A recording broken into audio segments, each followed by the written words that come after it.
ever met someone who seems to excel at everything they do? They get A's on tests without really needing to study. They try out for a sports team without any prior experience and end up as one of the best players. They audition for the play on a whim and they secure a leading role. It would be easy to resent a person like this and find yourself feeling jealous or insecure when around them. Imagine having this person as an older brother. Hi, I'm Audrey Kearns, and I believe in stepping out of the shadows of others and finding your own place in the sun. It is completely normal to compare ourselves to people around us.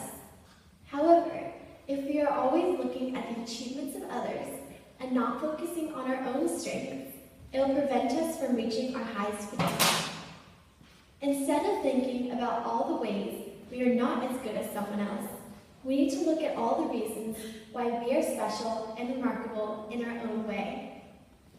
Has anyone here ever heard the saying, "Do not judge a fish by its ability to climb a tree"? The fish was not made to climb trees. It was made to swim. We cannot judge ourselves by comparing our achievements to other people, because every person is unique and amazing in their own way. In the year 2013, my older brother Ryan graduated the school as the valedictorian of his class, the head chorister, the student council treasurer, and also having had a lead role in the 8th grade school play. Ryan has always been my role model, and when I looked up at him, standing at the pulpit like I am right now, after receiving a standing ovation for his valedictorian speech, I truly understood the size of the shoes I felt so pressured to fill. He's an amazing big brother, and we had an easy relationship.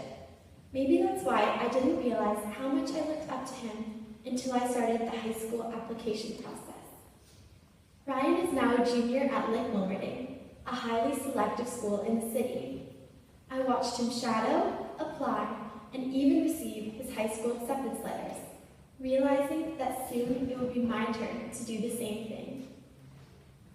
Throughout my application process, I have been asked countless times by friends and parents of friends and Ryan's friends and even parents of Ryan's friends if I'm going to Lick Wilmerding. To make matters worse, on every high school application, they ask you where your siblings go to school. As I wrote Ryan's name and Lick Wilmerding over and over again, I constantly doubted if I could ever measure up to him. I felt like I was not a good enough applicant, or even a good enough person to have the same choices that Ryan did. Lick has a reputation of accepting 1 of every 10 students. Since I'm not the same type of student as Ryan, what if I was not one of the lucky ones to get accepted into Lick? And what if, even worse, I did not get into any high schools because the admissions directors all assumed that I was going to Lick? I finally told my mom that people's polite, well-meaning questions about the high school I would be attending were actually making me feel anxious and under more pressure. So, during Christmas break, while our family was vacationing in Utah, my parents sat down with me to talk about all the high schools to which I was applying. It was the first time we talked about what I would be experiencing at these high schools.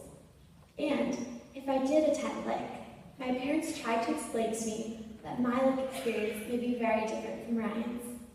Even Ryan talked about what types of classes and clubs and teams he thought I might like at Lick.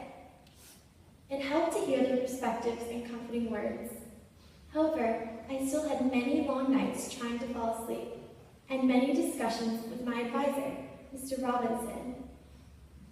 Eventually, though, with all their support, I realized that I admired Ryan so much I tended to measure myself against him, which was setting myself up for failure. I'm a completely different person from him, and that is good, because I'm the person God wanted me to be. I have to admit, it's difficult for me to see my gifts, because I'm often very focused on others.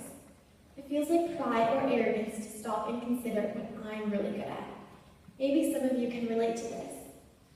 However, I'm starting to see it is important to recognize my strengths so that I can get to know myself make the right decisions for me, and grow into my best self. I should be proud that my hard work in ballet is paying off, as I'm growing into a strong ballerina and was just promoted to go on point. I'm good with young children, and they seem to feel comfortable and safe around me, which is a good thing because I want to be a preschool teacher when I grow up. In the psalm that Aiden read for us, it talks about how God forms each of us with all his love before we are born. We are exactly how God wants us to be, because he created us with his own hands. God created every person to be different.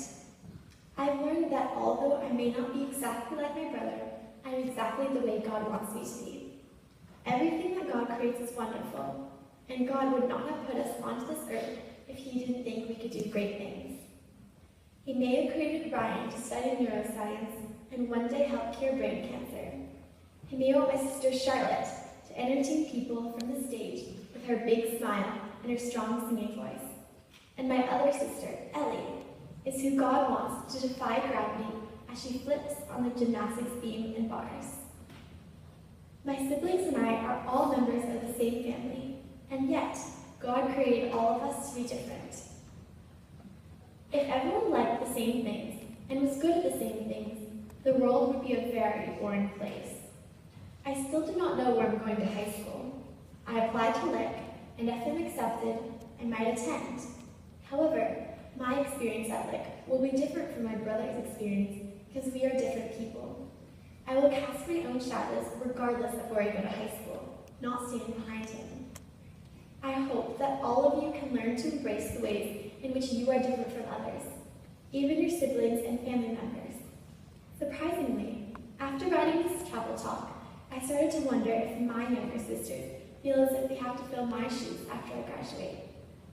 Now I see that part of being a good sister to my younger sisters is helping them celebrate their unique gifts and the many ways we are different. I want to encourage all of you to help each other recognize how wonderful it is that God created all of us with different gifts. Don't live in the shadows of others, but step into the light and create a life that is all your own. Thank you.